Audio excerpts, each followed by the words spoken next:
Representative Davis. First of all, I want to thank you for letting me sit in on your committee, Mr. Chairman, and Mr. Musk. I chair the Economic and Small Business Committee, and with Cecil Bell, represents the Cecil Bell Jr. down there. We went out to your site in McGregor about 3 weeks ago, where you have like 220 employees and very professional. I was just very impressed. It's where you test the engines. It's just an amazing operation seeing that take place. I guess what would be ideal is if we can have that take place where we can launch the commercial site there off Boca Chica Boulevard there in Brownsville, and ideally we don't like those 2,000 jobs being in California. We need you to manufacture those rockets over here. That would be a cool thing if that could take place. That's a very important point, and I should have mentioned that, which is the current the Falcon 9 rocket is something that can be manufactured in California and road transported. In fact, I set the design diameter and dimensions of the rocket to be the maximum road transportable object without requiring lifting of power lines and that kind of thing. So it's roughly 13 feet in diameter and about 140 foot long for the first stage. And we'll keep doing the Falcon 9, I think, for forever in that size. But as we go to future rockets that are bigger than that, we would actually do the manufacturing at the launch site or near the launch site, because otherwise the road transportation logistics become prohibitive. Essentially, we either have to put it on a big ship or build it near the launch site. The logical thing is to build it near the launch site. So that is something that would occur wherever this launch site occurs. And it needs to be at Boca Chica, so that'd be great. We would love to see that happen. So, very good. Thank you again for what you do. Thank you, John. Representative Perry. Just real quickly, I detect you're not from West Texas. Not originally, no. I would ask it this way. You got 2,000 employees, I think you said. Almost 3,000, actually. But prospectively, we always are hearing about our math and science and how deficient it is in our education and stuff. But do you see that, with our commitment in your place, do you see helping our kiddos and our public ed and our employee workforce? Are most of you guys transplants from around the world, or do you find a workforce here, and are you engaged at the public education level and the college level in those processes? Actually, our preferred route for recruiting is local. So we do a lot of recruiting at the University of Texas, and I'd say we have more representation from the University of Texas than any other university at our Texas launch site, and we work with local programs and whatnot. So if we graduate high-level scientists, there's an outlet through your place, and you recruit and encourage that and are active in that pursuit. We are absolutely, yeah. Thanks. And if I can add, Ms. Renee Oliveira, I guess for the record, Representative Perry, our university, when we had the first meeting, I think about 700-800 people showed up, and there was not a single person against having SpaceX in South Texas. And 4 young people came up that were in the physics program at UT Brownsville. Unsolicited, nobody knew they were going to be there, and they talked about how exciting it was for them and that they could be applying their efforts in higher education in physics and be part of this. So there's no doubt in my mind the history of SpaceX is they've been very philanthropic. They have been very supportive of local schools and universities. They will rely heavily on all our universities all around the state, and we can be launching rockets again in Texas if we can do this. Yeah, it's actually maybe worth Karen, you may want to add a bit to that. But so this was a review, a public hearing that we held in the Brownsville area where essentially we invite, it's for an environmental view where you invite people normally to raise objections.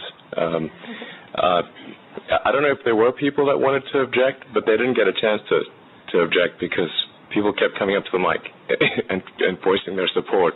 And in fact, I don't think they've ever seen an environmental hearing like that before. Certainly I mean, if you want to elaborate on that? That's correct. State your name. Karen Shunork, counsel, just counsel. I don't want to take over my boss's job as general counsel to SpaceX and Director of Legislative Affairs. So when we had the federal scoping meeting, so the environmental impact statement process that we're undertaking under the FAA, because they're the lead agency, part of that involvement involves a public hearing early in the process where they take input from the local community. They post notice of that hearing and gives people the opportunity. SpaceX doesn't run the hearing; the FAA runs it, so as to make it an objective opportunity for people to present their concerns. Over 500 people, and as the Congressman stated, it seems to be a lot more to those of us who were there in attendance, attended the event, and over 70 people spoke up in favor of the project. No one actually spoke in opposition at the event. We had students, young students. We had a number of superintendents from the local schools. We had elected officials at all levels up to our state senators who sent letters of support for the project involved in that community support and statements of support.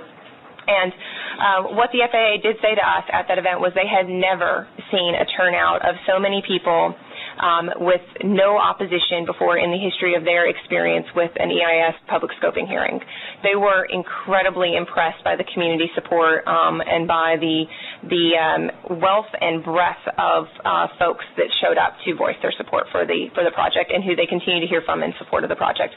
They actually told us that they had to make it clear to people that the public scoping area time was a specific time frame because they kept hearing from people asking, when are you going to tell us that this is happening?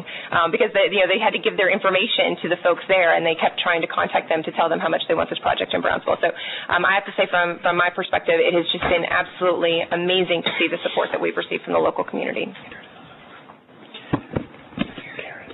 Karen, before you leave, will you fill out a witness affirmation form that's on each side of these gentlemen? Representative Bonin. Thank you, Mr. Chairman. Is there a timeline or a decision point that we're looking at with respect to your choice of where you want to put this facility? Yeah, we're hoping to make that decision this year. And if I may ask, because I haven't been involved in the proposed legislation, does that legislation address the needs or the concerns that the company would have to allow you to make that decision? I think it probably does, yeah. Renee, again, for the record, Representative Bonin, yeah, we have tried to foresee everything because, our founding fathers say we only get to meet 140 days because a lot may happen after we're gone. And we have a pretty good working group. Time-wise, we're hoping that we get the draft study from the feds soon that says what the potential problems might be in terms of environmental concerns, U.S. Parks and Wildlife, Texas.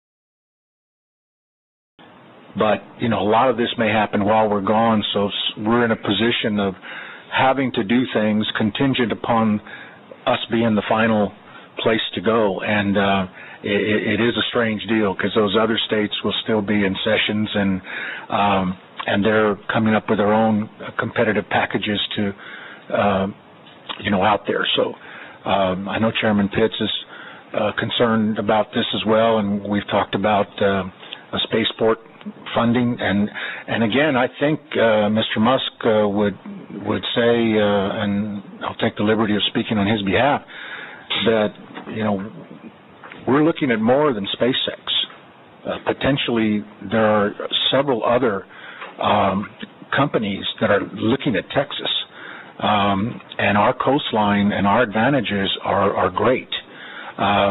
And there are problems in some of those other states that we don't have. And I'm doing everything I can to convince, particularly council here, how great it is to be in Texas.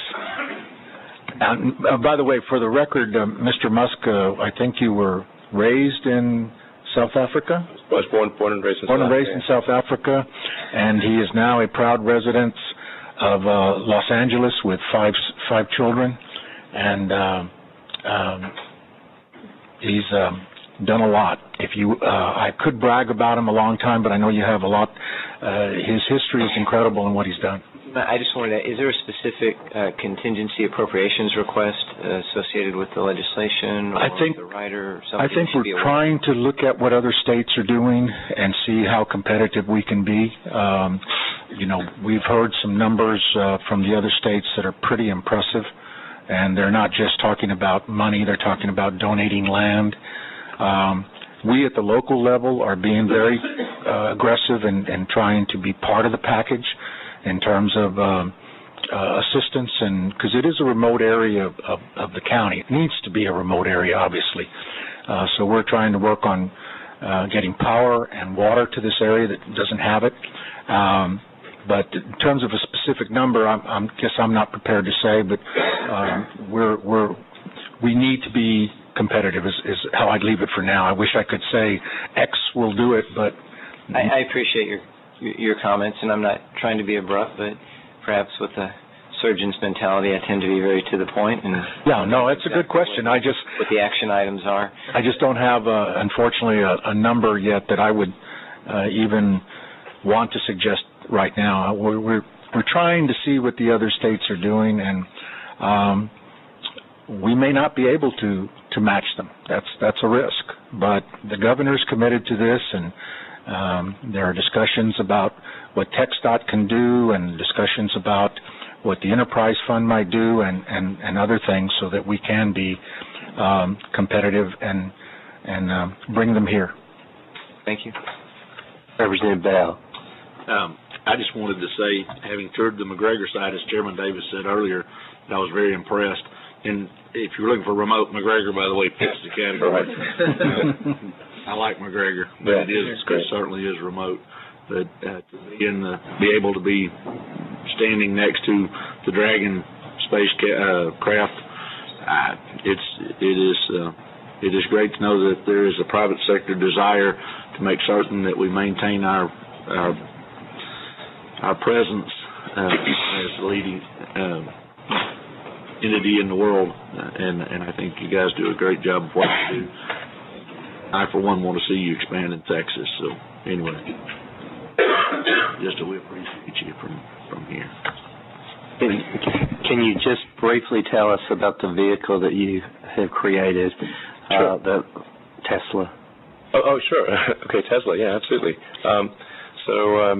We can probably help the Formula One guys out on the sustainability and green initiatives, as you mentioned. The Tesla is I run two companies. It's a bit of a stretch, but Tesla makes electric cars and is now in production with a four-door sedan, which is a real high-performance sedan. It actually won Car of the Year, Motor Trend Car of the Year last year. It won Automobile Magazine Automobile of the Year.